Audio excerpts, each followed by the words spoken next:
നസി 2010-കളിൽ തൃണമൂൽ കോൺഗ്രസ് ആദ്യ കോർപ്പറേഷൻ വിജയിച്ചു കഴിഞ്ഞപ്പോൾ എന്താണ് സംഭവിച്ചതെന്ന് ചരിത്രം ഒന്ന് പരിശോധിച്ചാൽ അതിന്റെ ലൈവ് കാർബൺ കോപ്പിയാണ് തിരുവനന്തപുരം നഗരസഭയിൽ നടക്കുന്നതെന്ന് മനസ്സിലാവും.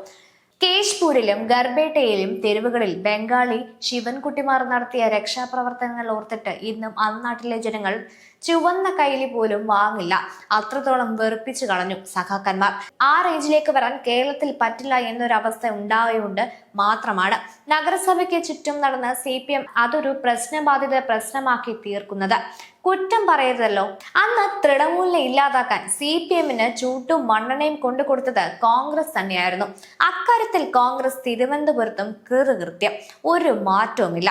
അവസാനം CPM-ന്റെ ഗുണ്ടകളെ മമത തൃണമൂലിലെടുത്ത് CPM-നെയും കോൺഗ്രസിനെയും പൊതിരെ തല്ലി. ഈ മൂന്ന് വേട്ടാവളിയന്മാരുടെയും ഗുണ്ടായുസത്തെയും തലവഴിത്തരത്തെയും ബംഗ്ലാദേശ് സുഡാപ്പി ഗ്യാങ്ങിനെയും ഒരുമിച്ച് എതിർത്തത് പിന്നെ ബംഗാൾ അടപടലം തൂത്തുവാരിയത് ആരാണെന്നും എങ്ങനെയാണെന്നും CPM ഒന്ന് മനസ്സിലാക്കിയാൽ നല്ലതാണ്. ഏറെ നേരിയ ഭൂരിപക്ഷത്തിൽ നിലനിൽക്കുന്ന തലസ്ഥാന കോർപ്പറേഷൻ കൈവിട്ടതല്ല പ്രതിപക്ഷത്തിന്റെ പ്രശ്നം. കോൺഗ്രസും CPM-ഉം ചേർന്ന് വർഷങ്ങളായി കൂട്ടുകൃഷിയും ഇടവിളിയും സ്വകാര്യ കൃഷിയും നടത്തിയ പല മേഖലകളും BJP കൈവെക്കുന്നത് അവിടെ രണ്ടു പാർട്ടിയുടെയും അസ്ഥിവാരം ഇളകുമെന്നും ഉറപ്പായതുകൊണ്ടും പിന്നെ വീണക്കുഞ്ഞിനെ തേരാപ്പാര ഈടി നടത്തുന്നതിന്റെയും സഖാക്കൾ അകത്തു കിടക്കുന്നതിന്റെയും ഒരു അരിച്ചം തീർക്കലുമുണ്ട്. ഇതിനിടയിലും അംഗീകരിക്കേണ്ട ഒരു കാര്യവും BJPക്ക് കണ്ടുപഠിക്കേണ്ട ഒരു പാർട്ടി പ്രവർത്തനവുമുണ്ട്. തോറ്റു തുന്നം പാടിയിട്ടും ശിവൻകുട്ടിയും കടകംപള്ളിയും ജോയും പ്രായം മറന്നും തമ്മിലുള്ള അടിയും മറന്നുള്ള പാർട്ടി പ്രവർത്തനം. വീട്ടിൽ പോലും പോകാറില്ല. നഗരസഭയുടെ നടയിൽ തന്നെയാണ് കിടപ്പും. സംഭവം ഓവറാണേലും ആ ഉത്സവം ശ്ലാഘനീയമാണ്.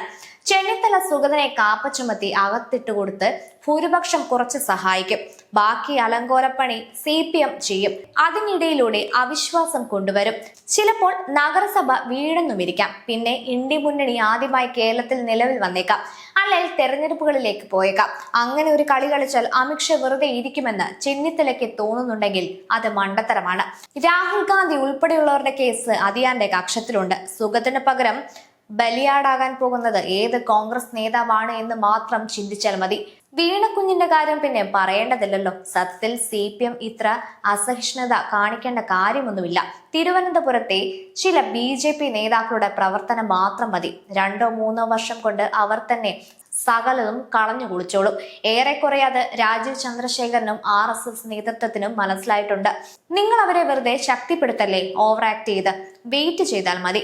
ഒരു വലിയ സന്തോഷമായത് എന്താണെന്നാൽ കാരായി രാജന് MLA സ്ഥാനവും കൊടിക്കുന്നൽ കിർമാനി മനോജിനും ഹണിമൂണും ഒരുക്കുന്ന CPM-നെ നേരിടാൻ ഒരു സുഗതൻ തിരുവനന്തപുരത്ത് ഉണ്ടായിരുന്നത് അറിഞ്ഞില്ലായിരുന്നു അധികമാരും. ഉണ്ടായിരുന്നേൽ എന്നേ സുഗതൻ ഫാൻസ് അസോസിയേഷൻ രൂപീകരിച്ചേനെ. കണ്ണൂരിന് ജയരാജനെങ്കിൽ തിരുവനന്തപുരത്ത് സുഗതൻ. ചെന്നിത്തല മാങ്കൂട്ടത്തിൽ തൃപ്തിപ്പെട്ട് വല്ല പതിച്ചിപ്പണിയും എടുക്കുക. ശിവൻകുട്ടിയുടെയൊക്കെ മുൻകാല ചരിത്രം അറിയാവുന്നതുകൊണ്ട് സുഗതൻ ഒരു പ്രകൃതി നിയമമാണ്.